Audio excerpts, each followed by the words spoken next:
I don't think the camera picks it up, but never fails to be a blizzard whenever I need to work on my cars, man. Hey, what is going on, guys? It's Brandon Bato here, and I haven't posted on this channel in probably like 2 or 3 months because it has been very fucking cold in Minnesota. It's been like -20 like all winter, and this week we had a 40-degree day, but I didn't have the parts that I needed for this car. And if you guys didn't know, this is actually my Mercedes C300. I haven't introduced it to the channel yet. I bought this as a daily driver, and basically what's going on with it is I took it to get gas at a gas station. They had, this car runs on E85 or like any other type of gas that's normal gas because flex fuel. Put E85 in this. I forgot to think about the fact that it's winter. And if you guys didn't know, ethanol collects water. And so I took it to a gas station that must not sell a lot of ethanol during winter, and I got a lot of water in my system. They basically said it wasn't their fault because I couldn't prove that it's their fault. So I got stuck with an issue with the car. And the injectors basically went bad. The water just destroyed the injectors. And so today we're basically gonna fix that. So anyway, I'm gonna go ahead and start getting this thing taken apart. It's pretty easy. All we have to do is take the intake manifold off, and then we can get to the fuel rail from there and just replace all the injectors all at once. That's probably what we're gonna do. I got the injectors off of a 2016 E350, which uses the same exact motor. It's a 3.5 V6 from Mercedes. They pretty much most of the Mercedes vehicles all use the same exact injectors. That should solve our issue. So let's go ahead and get this thing taken apart and get those injectors in.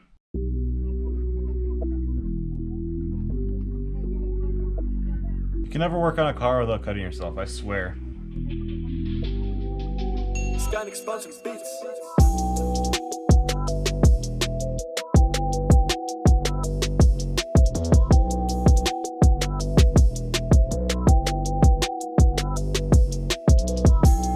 All right, so here's where I'm at. On this car, the intake manifold is pretty easy to get up, as you guys can see.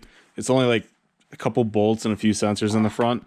But if you want to completely pull it out, there's like a bunch more shit back here that we would have to pull out. So I'm not going to bother with that. I'm just going to leave it on this to lift it up, because the fuel rail is right here that we need to get to. Bank 1 is the only one that's misfiring.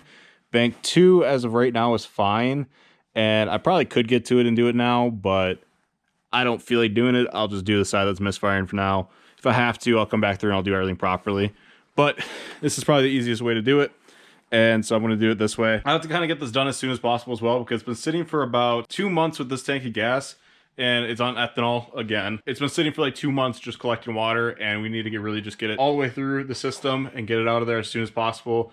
I'm probably going to go down to the gas station and immediately fill it up with 91. Just to get some gas in there to kind of mix up the water, or get it out of there and kind of dilute it, I guess. So I just want to get this project done as soon as possible, get these rails swapped, get it all ready to go, and then go drive it. So I'm just going to do it this way. It's probably not the right way. People might get mad at me for doing it this way, but it's the easier way. So all I got to do right now is I got to pull off the fuel line in the back there, which I can do with like a crescent wrench, and then pull these wires back. All of this should just come up with an E10, and then just swap the whole rail.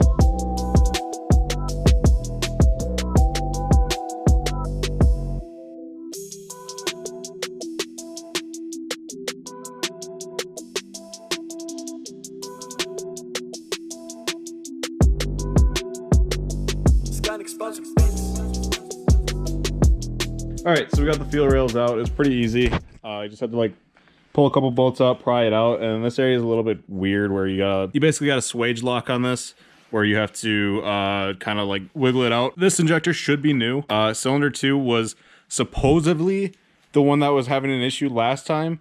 We had codes and everything oh my god. Anyway, cylinder 2 was the side that was supposedly having all the issues originally, and everything the computer said was that it was cylinder 2 injector. The very first time we had a misfire on this, because this saga has been going on for like 4 months at this point.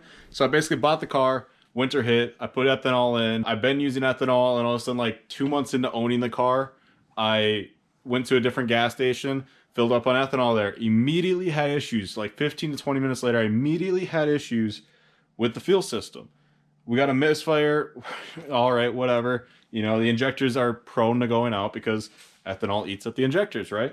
Well, here's the thing. We replaced cylinder 2 injectors, so this is a brand new injector.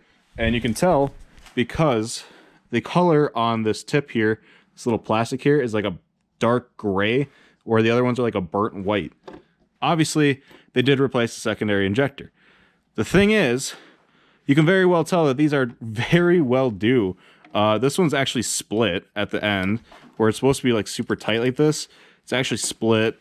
And then this one looks a little bit newer, but this one is definitely ready to get replaced. So I'm very, very certain, this is cylinder 1, by the way, the one that is currently misfired. I am very, very certain that this is going to fix the issue. So if I would have just not bought a warranty and just gone with my gut feeling and replaced the injectors to begin with, we probably wouldn't have this issue, because it was 125 bucks for all 6 of these injectors.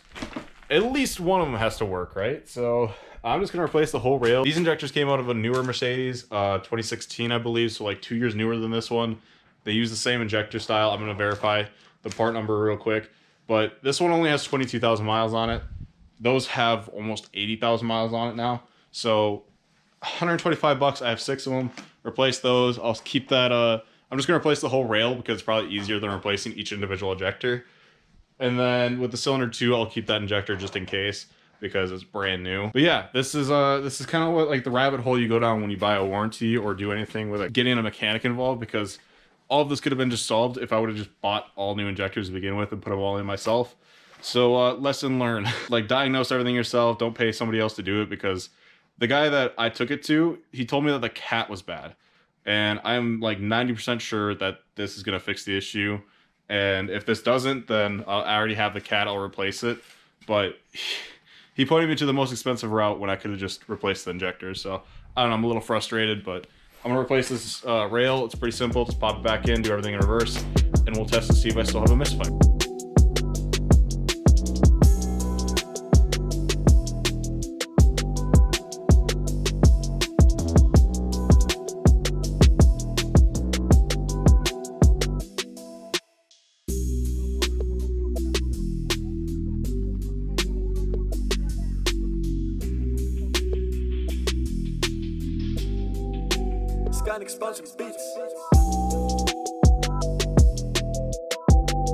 Alright, so the engine's all reassembled and everything. The only thing we're missing is like a piece of plastic that goes here and in the middle there.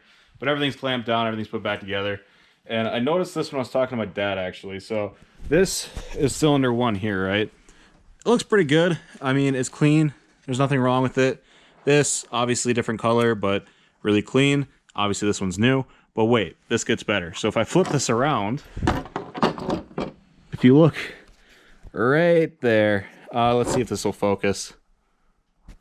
Right there. I don't know how well you can tell because GoPros are kind of ass, but this is a seal that is completely torn, completely decomposed, or not decomposed, but deteriorated from all the ethanol. So that's what happens with ethanol vehicles. I don't know how the mechanic I brought it to didn't see that, because he had to pull the whole rail to check the second injector. So I don't know why he didn't just check the first injector and third injector while he was in there, because that's just basically free money. You're already doing the labor once. Why not do all of them and get paid for 3 of them? But and then he goes and tells me that it's a cat that's the issue. I don't know. I don't think that it's the cat that's the issue. We're gonna check right now though, because we got everything all assembled. So let's go ahead and start the car and see if we still have a Misfire. All right, so we're inside the Benz. I'm gonna go ahead, turn the key to the on position, and then we're gonna scan and see all these codes. So it says 0 codes found, 3 monitors. So we are good right now. I'm gonna erase everything though. And the reason why I'm doing this is because there should be a check engine light on from the last time it ran from the Misfire. So by doing this, if there's any issues, it will automatically tell me what's wrong with the car again, if there's still misfires or if there's sensors disconnected or whatever the case may be. So let's go ahead and get this a start. Had to prime the fuel injectors, obviously. It says we're low on coolant right now.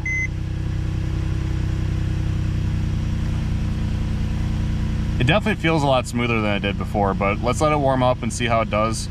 It's still jumping around a little bit, but the injectors are probably still getting fuel and getting pressure and everything up to it. It says I'm low on coolant. I don't know why it'd say I'm low on coolant. I shouldn't be low on coolant, but I'm gonna let this warm up. Let's make sure that there's no fuel leaks.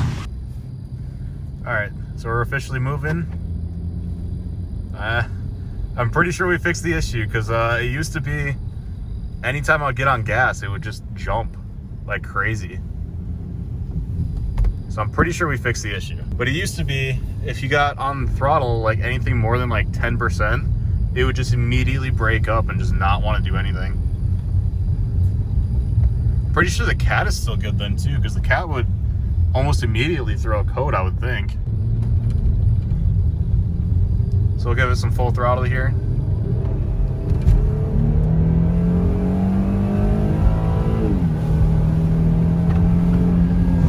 I forgot how quick this thing is. For being just a C300, getting to 70 that quick is crazy. No, it's good. It's good. There's no misfires at all anymore. Oh my God, dude. I can't believe it was something so simple. All right, I'll see you guys back at home though.